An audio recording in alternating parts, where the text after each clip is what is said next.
O poema do Apocalipse supõe no jovem evangelista um sistema completo e tradições desenvolvidas somente por ele. É escrito em forma de visão e encerra, num quadro deslumbrante de poesia, toda a erudição, todo o pensamento do civilizador africano. Bardo inspirado, o autor percorre uma série de fatos dominantes. Traça em grandes rasgos a história da sociedade de um cataclismo a outro e até além. As verdades que revela são profecias vindas de cima e de longe, de que se faz eco vibrante. É a voz que grita, a voz que canta as harmonias do deserto e prepara os caminhos para a luz. A sua palavra brilha com império e ordena a fé, porque ele vem trazer aos bárbaros os oráculos de Iau e descobrir a admiração das civilizações futuras, o primogênito dos sóis. A teoria das 4 idades se acha no Apocalipse como nos livros de Zoroastro e na Bíblia. O restabelecimento gradual das federações primitivas e do reino de Deus entre os povos libertados do jugo dos tiranos e da cegueira do erro é claramente profetizado para o fim da 4ª idade e a renovação do cataclismo mostrada, primeiramente ao longe, para a consumação do tempo. A descrição do cataclismo e a sua duração, o novo mundo, desembaraçado da onda e aparecido sob o céu com todos os seus encantos, a grande serpente ligada por um anjo no fundo do poço do abismo. Por um tempo, a aurora, enfim, deste tempo futuro profetizada pelo Verbo, que aparece ao apóstolo desde o começo do seu poema. A sua cabeça e seus cabelos eram brancos, seus olhos brilhavam. Seus pés eram semelhantes ao bronze fino, quando está na fornalha, e a sua voz igualava o ruído das grandes águas. Tinha na sua mão direita 7 estrelas, e da sua boca saía uma espada de 2 gumes bem afiados. A sua fronte era tão brilhante como o sol na sua força. Eis Ormuzdes, Osíris, Xourien, o Cordeiro, o Cristo, o Ancião dos Dias, o Homem do Tempo e do Rio cantado por Daniel. É o primeiro e o último, aquele que foi e que deve ser, o Alfa e o Ômega, o começo e o fim. Tem na sua mão a chave dos mistérios. Abre o grande abismo do fogo central, onde repousa a morte numa tenda de trevas, onde dorme a grande serpente, esperando o despertar dos séculos. O autor compara com esta alegoria de São João a de Daniel, na qual as 4 formas da esfinge são aplicadas aos grandes períodos da história, em que o homem-sol, o verbo da luz, consola e instrui o vidente. O profeta Daniel viu um mar agitado em sentidos, contrários pelos 4 ventos do céu, e bestas muito diferentes uma das outras saíram das profundezas do oceano. O império de tudo o que está na terra lhes foi dado até uma idade, 2 idades e a metade da 4ª idade, e saíram 4. A primeira besta, o símbolo da raça solar dos videntes, veio do lado da África. Ela parecia com um leão e trazia asas de águia. Foi-lhe dado um coração de homem. A segunda besta, emblema dos conquistadores do norte, que reinaram pelo ferro durante a 2ª idade, era semelhante a um urso. Ela tinha na goela 3 ordens de dentes agudos, imagens das 3 grandes famílias conquistadoras. E lhe foi dito: levantai-vos e saciai-vos de carne. Depois da aparição da 4ª besta, tronos foram elevados, e o ancião dos dias, o Cristo dos videntes, o Cordeiro da primeira idade, se mostrou assentado. A sua vestimenta era de uma ofuscante brancura, a sua cabeça irradiava. O seu trono, do qual jorravam chamas vivas, era levado em rodas ardentes. Uma chama de fogo muito viva saía da sua fronte. Miríades de anjos ou estrelas brilhavam ao redor dele. O julgamento foi feito. Os livros alegóricos foram abertos. O Cristo novo veio numa nuvem cheia de relâmpagos e parou diante do ancião dos dias. Obteve em partilha o poder, a honra e o reino sobre todos os povos, todas as tribos, todas as línguas. Daniel aproximou-se, então, de um dos que estavam presentes e lhe perguntou a verdade das coisas. E lhe foi respondido que os 4 animais são as 4 potências que reinarão sucessivamente na terra. O Sr. Charro explica, depois várias imagens, cujas analogias são admiráveis e que se acham em quase todos os livros sagrados. As suas palavras são muito notáveis. Em todo verbo primitivo, o paralelismo das religiões físicas e relações morais se estabelece sobre o mesmo radical. Cada palavra traz consigo a sua definição material e sensível, e esta linguagem viva é perfeita e verdadeira, como é simples e natural no homem criador. Que o vidente exprima com a mesma palavra, levemente modificada, o sol, o dia, a luz, a verdade e que diga, aplicando o mesmo epíteto ao claro sol e a um cordeiro. Cordeiro ou Cristo em lugar de sol, e sol em vez de verdade, luz, civilização. Não há alegoria, mas relações verdadeiras, determinadas e expressas com inspiração. Mas quando os filhos da noite dizem, no seu dialeto incoerente e bárbaro, sol, dia, luz, verdade, cordeiro, a relação sábia tão claramente expressa pelo verbo primitivo se apaga e desaparece, e pela simples tradução, o cordeiro e o sol tornam-se seres alegóricos, símbolos.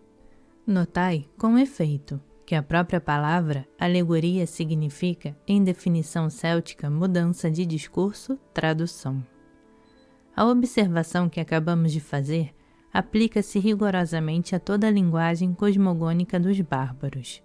Os profetas se serviam do mesmo radical, inspirado para exprimir a nutrição e a instrução. A ciência da verdade não é a nutrição da alma? Assim, o rolo de papiro ou de biblos, devorado pelo profeta Ezequiel, o pequeno livro que um anjo faz o autor do Apocalipse comer, os festins do palácio mágico de Asgard, os quais Gangler é convidado por Har, o sublime, a multiplicação maravilhosa de 7 pequenos pães, contada pelos evangelistas do Nazareno, o pão vivo que Jesus Sol faz os seus discípulos comerem, dizendo-lhes, isto é meu corpo, e uma multidão de outras passagens semelhantes, são repetições da mesma alegoria, a vida das almas que se nutrem de verdade, a verdade que se multiplica sem nunca diminuir, e que, pelo contrário, aumenta à medida que ela se nutre. Que, exaltado por um nobre sentimento de nacionalidade, ofuscado pela ideia de uma revolução imensa, se levante um revelador de coisas ocultas, e que procure popularizar as descobertas da ciência antiga entre os homens grosseiros, ignorantes, desprovidos das mais elementares noções. Que diga, por exemplo, a terra gira, a terra é redonda como um ovo. Que pode fazer o bárbaro que ouve se não crer? Não é evidente que qualquer proposição deste gênero se torna para ele um dogma de cima, um artigo de fé? E o véu de uma alegoria sábia não é suficiente para fazer dele um mito? Nas escolas dos profetas, o globo terrestre era representado por um ovo de cartão ou de madeira pintada. E quando se perguntava às crianças, que é este ovo?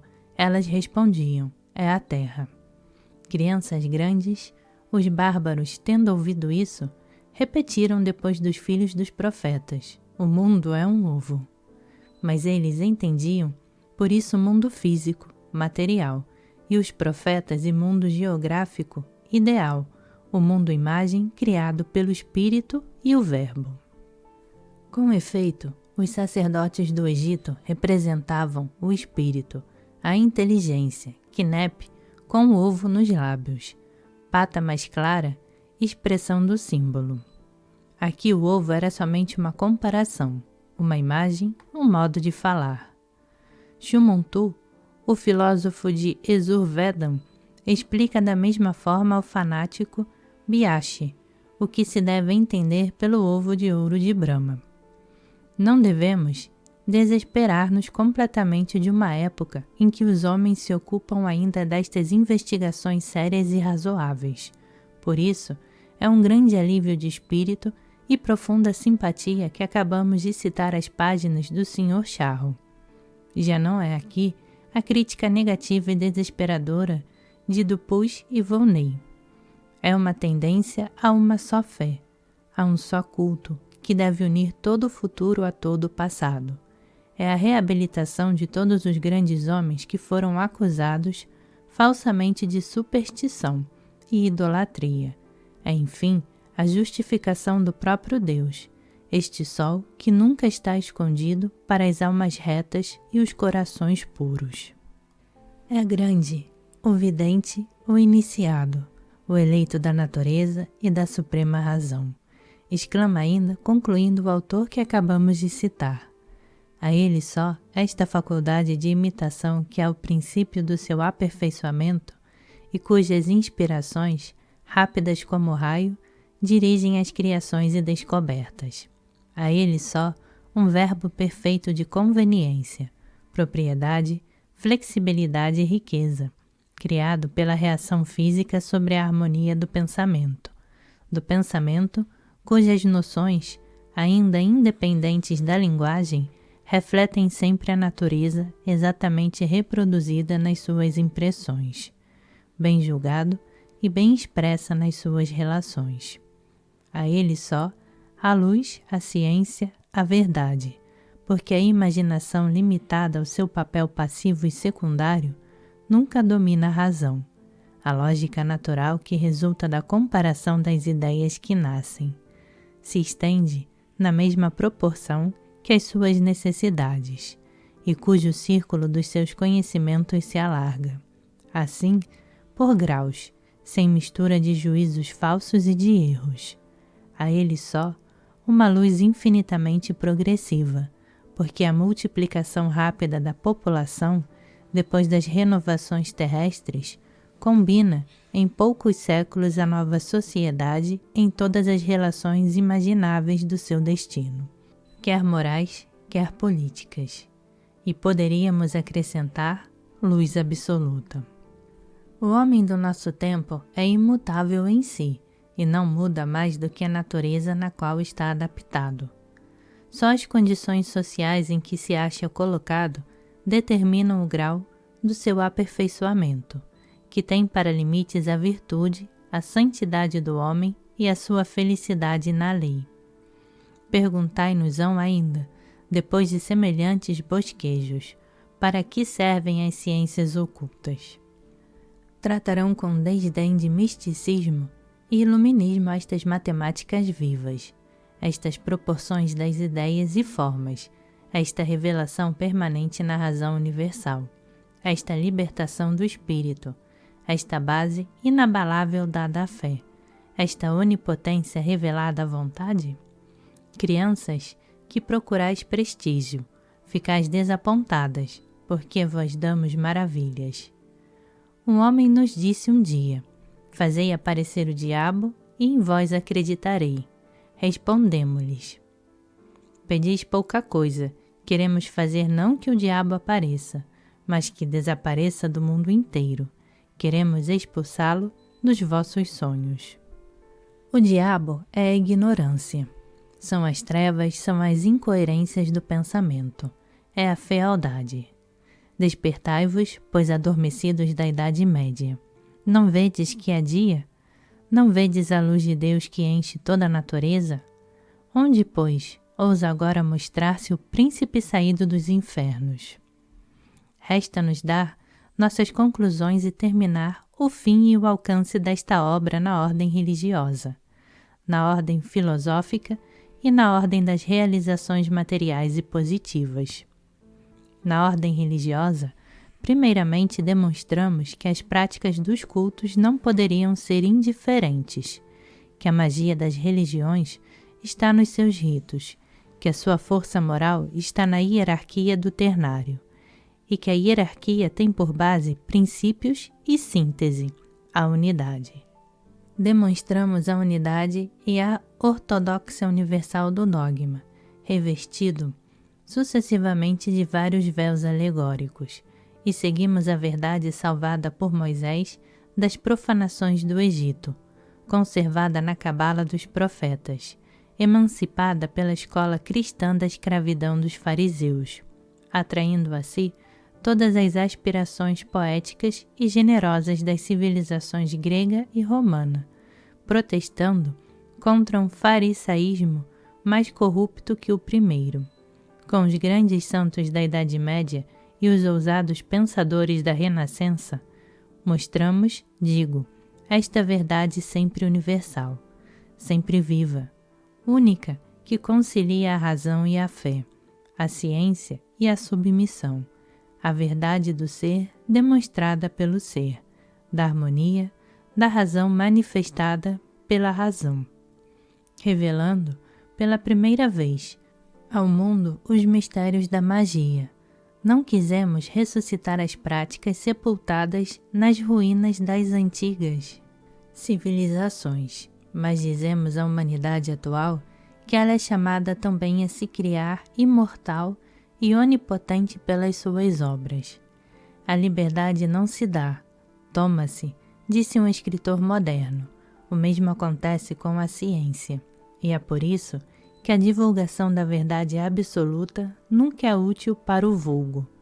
Mas numa época em que o santuário foi devassado e caiu em ruínas porque tinham jogado a chave ao acaso, sem proveito para ninguém, acreditei dever erguer esta chave, e a ofereço a quem souber pegá-la, porque este será, por sua vez, um mestre das nações e um libertador do mundo. É preciso, e será sempre preciso, fábulas e véus para as crianças, mas não é preciso que os que seguram os véus sejam também crianças e ouvidores de fábulas.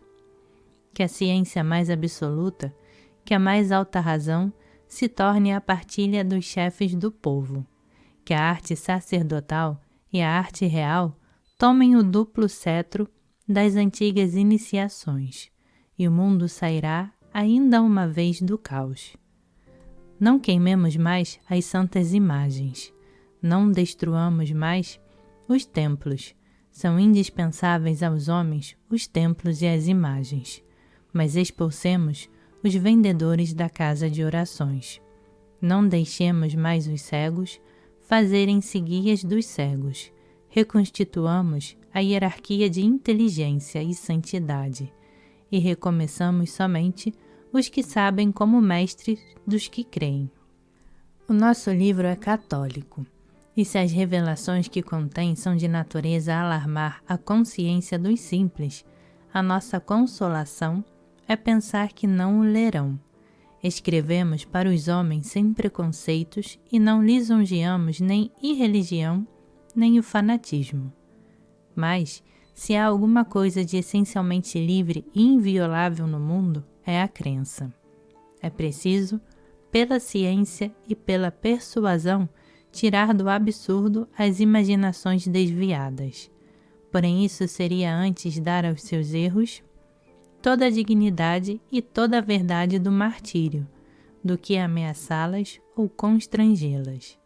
A fé não passa de uma superstição e uma loucura, se não tiver a razão para a base, e só é possível supor o que se ignora por analogia com o que se sabe.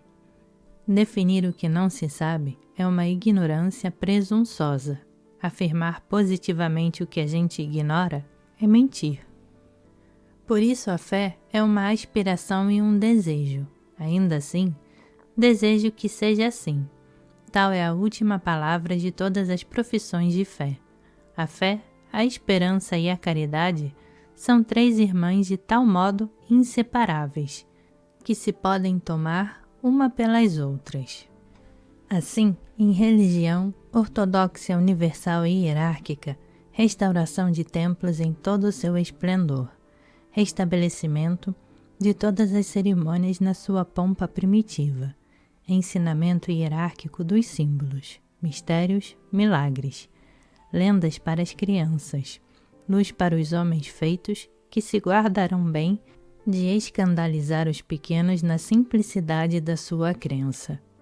Eis em religião toda a nossa utopia, e há também o desejo e a necessidade da humanidade. Voltemos à filosofia. A nossa é a do realismo e do positivismo. O ser existe em razão do ser de quem ninguém duvida. Tudo existe para nós pela ciência. Saber é ser. A ciência e o seu objeto se identificam na vida intelectual daquele que sabe. Duvidar é ignorar. Ora, o que ignoramos não existe ainda para nós. Viver intelectualmente é aprender. O ente se desenvolve e amplifica pela ciência. A primeira conquista da ciência é o primeiro resultado das ciências exatas. É o sentimento da razão. As leis da natureza são algébricas. Por isso, a única fé razoável é a adesão do estudante a teoremas, cuja exatidão completa em si mesma ignora, mas cujas aplicações e resultados lhe são suficientemente demonstrados. Assim, o verdadeiro filósofo crê no que existe e só admite a posteriori tudo o que é razoável.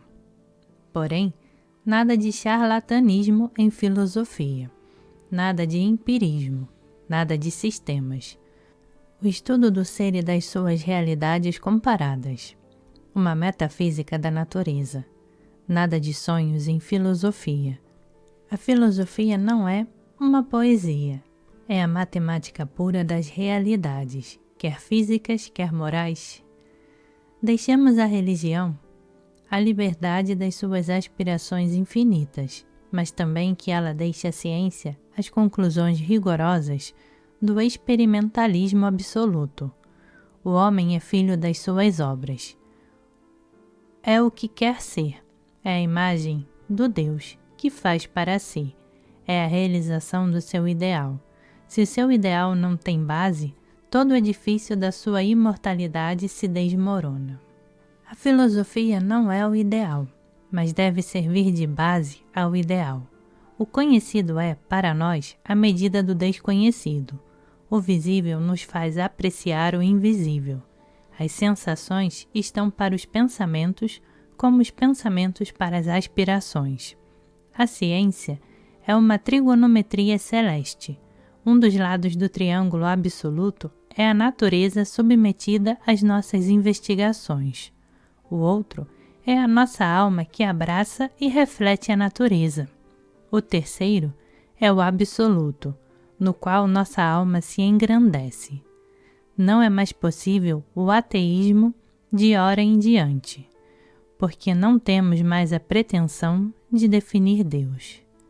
Deus é, para nós, o mais perfeito e o melhor dos seres inteligentes, e a hierarquia ascendente dos seres nos demonstra bastante que ele existe. Não exijamos mais, porém, para entendê-lo sempre melhor, aperfeiçoemo-nos, subindo para ele. Nada de ideologia, o ente é o que é, e só se aperfeiçoa conforme as leis reais do ser. Observemos, não conjeturemos. Exerçamos as nossas faculdades, não as falsifiquemos. Engrandeçamos o domínio da vida. Vejamos a verdade na verdade. Tudo é possível àquele que somente quer o que é verdade. Ficai na natureza. Estudai, sabei, depois ousai. Ousai querer, ousai agir e calai-vos. Nada de ódio contra alguém. Cada qual colherá o que semeia. O resultado das obras é fatal, e pertence à razão suprema julgar e castigar os maus. Aquele que vai por um caminho sem saída, voltará para trás ou será dilacerado. Adverti-o docemente. se ainda puder vos ouvir. Depois deixai-o agir. É preciso que a liberdade humana siga o seu curso. Não somos juízes um dos outros. A vida é um campo de batalha. Não cessemos de combater por causa dos que caem, mas evitemos andar por cima deles. Depois vem a vitória, e os feridos dos dois partidos, tornados irmãos pelo sofrimento, e perante a humanidade, serão reunidos nas ambulâncias dos vencedores. Tais são as consequências do dogma filosófico de Hermes. Tal foi, em todos os tempos, a moral dos verdadeiros adeptos. Tal é a filosofia dos Rosacruzes, herdeiros de todas as sabedorias antigas. Tal é a doutrina secreta destas associações que eram consideradas como subversivas à ordem pública e que foram acusadas de conspirações contra os tronos e altares. O verdadeiro adepto, longe de perturbar a ordem pública, é o seu mais firme sustentáculo. Respeita muito a liberdade para desejar a anarquia. Filho da luz, gosta da harmonia e sabe que as trevas produzem confusão. Aceita tudo o que existe e nega só o que não existe, quer a verdadeira religião, prática, universal, crente, palpável, realizada na vida inteira. Ele a quer com um sábio e poderoso sacerdócio, rodeado de todas as virtudes e de todos os prestígios da fé. Quer a ortodoxia universal, a catolicidade absoluta, hierárquica, apostólica, sacramental, incontestável e incontestada. Quer uma filosofia experimental, real, matemática, modesta, nas suas condições, infatigável nas suas investigações, científica nos seus progressos. Quem, pois, pode estar contra nós, se Deus e a razão estão conosco? Que importa que nos julguem mal e nos caluniem? A nossa justificação inteira são nossos pensamentos e nossas obras. Não vimos como Édipo matar a esfinge do simbolismo. Pelo contrário, empreendemos ressuscitá-la. A esfinge devora somente os intérpretes cegos, e aquele que a mata não soube adivinhá-la. É preciso dominá-la, prendê-la e forçá-la a nos seguir. A esfinge é o palácio vivo da humanidade. É a conquista do rei de Tebas. Teria sido a salvação de Édipo, se este tivesse adivinhado seu enigma inteiro. Na ordem positiva e material, que é que se deve concluir desta obra? A magia é uma força que a ciência pode abandonar ao mais malvado?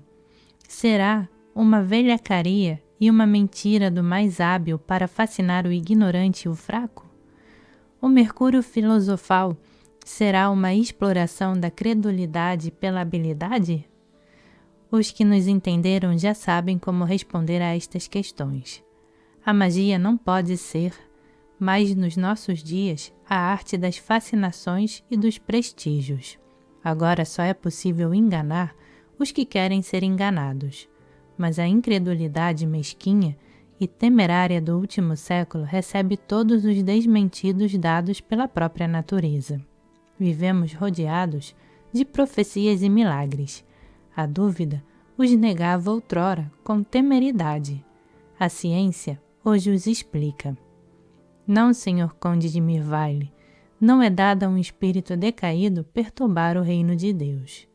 Não, as coisas desconhecidas não se explicam pelas coisas impossíveis.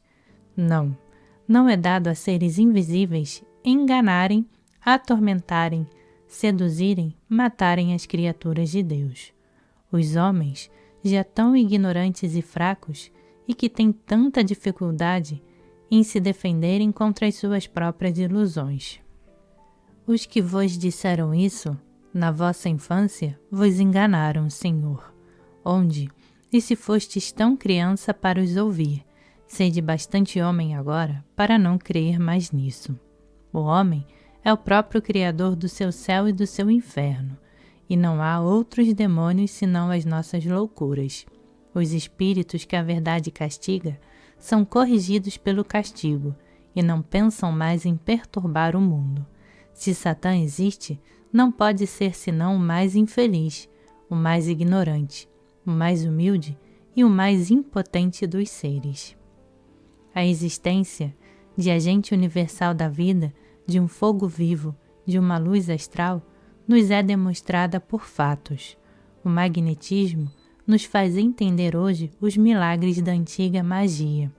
Os fatos da segunda vista, as aparições, as curas repentinas, as penetrações do pensamento são agora coisas verificadas e familiares até às nossas crianças. Mas tinha-se perdido a tradição dos antigos e acreditou-se em descobertas novas. Procurava-se a última palavra dos fenômenos observados. As mentes se inquietavam diante de manifestações sem limite. Sofriam-se fascinações sem as compreender.